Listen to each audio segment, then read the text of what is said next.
రాహుల్ గాంధీ జన్మదినం రోజు ఆ రైతు డిక్లరేషన్ ను బొందబెట్టిండు.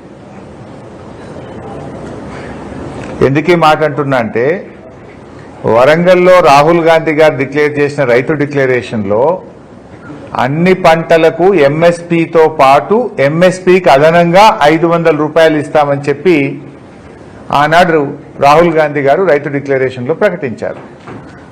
కానీ నేడు రేవంత్ రెడ్డి గారు ఏమంటున్నారు, బోనస్ లేదు, ఆ కొనడం కూడా అన్ని పంటలను మద్దతు ధర కొనేది కూడా రాష్ట్ర ప్రభుత్వం కొనదు, కేంద్రం ఏ పంట కొనమంటే గదే కొంటాం, ఎంత కొనమంటే గంతే కొంటాం అంటే రైతు డిక్లరేషన్ ను రాహుల్ గాంధీ జన్మదిన సాక్షిగా రేవంత్ రెడ్డి గారు బొందపెట్టారు.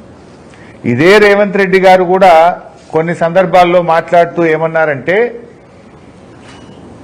ఎంతన్నా వడ్లు పండించండి, పండించిందంతా కొంటాం అని ఈయన కూడా చెప్పాడు. రాహుల్ గాంధీ చెప్పిండు, రేవంత్ రెడ్డి గారు చెప్పిండ్రు. కానీ నిన్న కేబినెట్ సమావేశం తర్వాత ఉత్తమ్ కుమార్ రెడ్డి గారు ఏం చెప్పిండ్రు, కేంద్రం చెప్పిందే కొంటాం, ఎంత కొనమంటే అంతే కొంటామన్నారు. ఒక్కసారి వారి మాటలు చూసిన తర్వాత నేను మిగతా విషయాల్లోకి వెళ్తాను.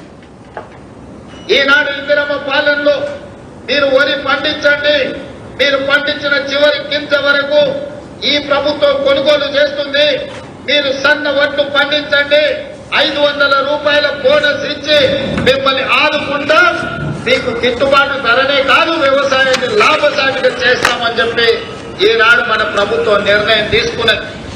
ఇకపై కేంద్రం ఏ పంట ఉత్పత్తులకు ఎంఎస్పీ నిర్ణయించి కొనుగోలు చేస్తుందో ఆ పంటలను అంతే కోటాలో రాష్ట్ర ప్రభుత్వం తరఫున కొనుగోలు చేయాలని నిర్ణయం తీసుకున్నాం. అంటే కేంద్రం ఎంఎస్పీ నిర్ణయించిన పంటలు ఎంత కొనమంటే గంతే కొంటాము అంటుండు. మరి దాన్ని నువ్వెందుకు, రాష్ట్రం ఎందుకు, రాష్ట్ర ప్రభుత్వం ఎందుకు, నీ రైతు డిక్లరేషన్ ఎందుకు? నేనేం చెప్పిండ్రు, మాది పేపర్లెస్ క్యాబినెట్ అని నేను ఏదో గొప్పగా చెప్పిండ్రు. మీది పేపర్లెస్ క్యాబినెటే కాదు, ఫెయిత్లెస్ క్యాబినెట్, విశ్వాసం లేని క్యాబినెట్, నమ్మకం లేని క్యాబినెట్, విశ్వాసఘాతక క్యాబినెట్ మీది. అంటే విశ్వాసఘాతకుడు అని ఎవరంటాం, నమ్మించి ద్రోహం చేసేవాడిని, నమ్మించి తడిగుడ్డతో గొంతు కోసేవాడిని విశ్వాసఘాతకుడు అంటుంటారు జనరల్గా. మీరు ఎన్నికల ముందు రైతులకు అన్ని పంటలకు మద్దతు ధర మీద 500 బోనస్ అన్నారు, బోనస్ ఎగబెట్టేస్తుంది. ఇప్పుడు ఆ మద్దతు ధర కూడా లేదు, మేము కొనమని చేతులు ఎత్తేసారు. పంటల కొనుగోళ్లపై నిన్న కాంగ్రెస్ ప్రభుత్వం చేతులు ఎత్తేసింది. అంటే ఆనాడు ఎన్నికల ముందు మద్దతు ధరే కాదు, చివరి గింజ దాకా కొంటాం, 500 బోనస్ ఇస్తామని, ఇప్పుడు బోనస్ లేదు, పంటలు కొనము, మాకు సంబంధం లేదు అని ఇవాళ రైతుల పట్ల నమ్మక ద్రోహాన్ని ఇవాళ కాంగ్రెస్ ప్రకటించింది. కాంగ్రెస్ బేషరతుగా క్షమాపణ చెప్పాలని చెప్పి మేము డిమాండ్ చేస్తా ఉన్నాం. రాష్ట్ర రైతాంగానికి చెంపలేసుకొని మీరు క్షమాపణ చెప్పాలి. అంటే కేంద్రం కొనుమంత కొంటాం, కేంద్రం ఏ పంట కొనమంటే గదే కొంటాము అంటే రాష్ట్ర ప్రభుత్వం తన బాధ్యతల నుంచి ఇది తప్పించుకోవడమే అవుతుంది. ఎందుకు ఈ మాట అంటున్నంటే, కేసీఆర్ గారు ముఖ్యమంత్రిగా ఉన్నప్పుడు కేంద్రం కొన్నా కొనకపోయినా అన్ని పంటలు కూడా కొన్నారు కేసీఆర్ గారు, రైతుకు మద్దతు ధర కల్పించిండు కేసీఆర్ గారు.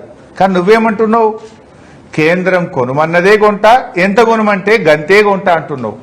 దానికి మరి నువ్వెందుకు పీకనా, నువ్వు చేసేదేంది? దీన్ని బీఆర్ఎస్ పార్టీ తీవ్రంగా వ్యతిరేకిస్తుంది. ఈ నిర్ణయాన్ని బేషరతుగా ఉపసంహరించుకోవాలని చెప్పి రాష్ట్ర రైతాంగం పక్షాన బీఆర్ఎస్ పార్టీ డిమాండ్ చేస్తుంది. నంబర్ 1. నంబర్ 2, ఇప్పుడు నిన్న ఉత్తమ్ కుమార్ రెడ్డి గారు చాలా జాగ్రత్తగా రాసుకొచ్చిన కాగితం చదివిండు, కేర్ఫుల్ గా మాట్లాడిండు. మద్దతు ధర విషయంలో కేంద్రం నిర్ణయించిన ధరకు కేంద్రం కొనుమన్న పంటను కొనుమన్నంతనే కొంట అని చాలా జాగ్రత్తగా కాగితం పట్టుకొని చదివిండు.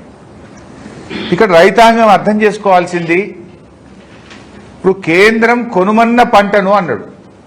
మొక్కజొన్న కేంద్ర ప్రభుత్వం కొనదు, జొన్నలు కేంద్ర ప్రభుత్వం కొనదు అంటే వచ్చే సంవత్సరం నుంచి నువ్వు మక్కలు కొనవు, జొన్నలు కొనవని చెప్పినావా ఉత్తమ్ కుమార్ రెడ్డి?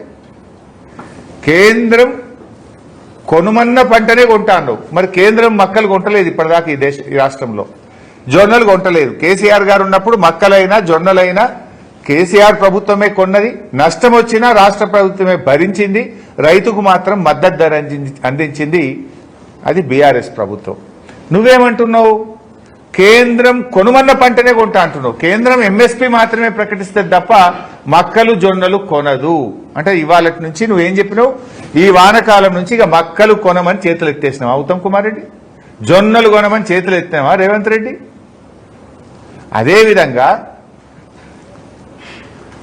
పప్పు దినుసులు, నూనె విత్తనాలు, ఈ రెండు పంటలు కూడా కేంద్రం 25% మాత్రమే కొంటది. అంటే కందులు, పెసర్లు, శనగలు, సన్ఫ్లవరు, ఇవి కేంద్ర ప్రభుత్వం 25% మాత్రమే ఆ రాష్ట్రంలో పండిన పంట కొంటది. అంటే వచ్చే సంవత్సరం నుంచి ఒక రైతు ఎకరాలో 10 క్వింటాల కందులు తీస్తాడు. అంటే 2.5 క్వింటాలు నువ్వు కొంటావు, 7.5 క్వింటాలు బయట అమ్ముకోమని చెప్తున్నావా? పెసర్లు 6-7 క్వింటాలు వస్తాయి అంటే 2 క్వింటాలు కొంటా, మిగతా 4 బయట అమ్ముకోమంటున్నావా? సన్ఫ్లవర్ 8-10 క్వింటాల దాకా వస్తుంది అంటే 2 క్వింటాలు కొంటా, 7-8 బయట అమ్ముకోమంటున్నావా?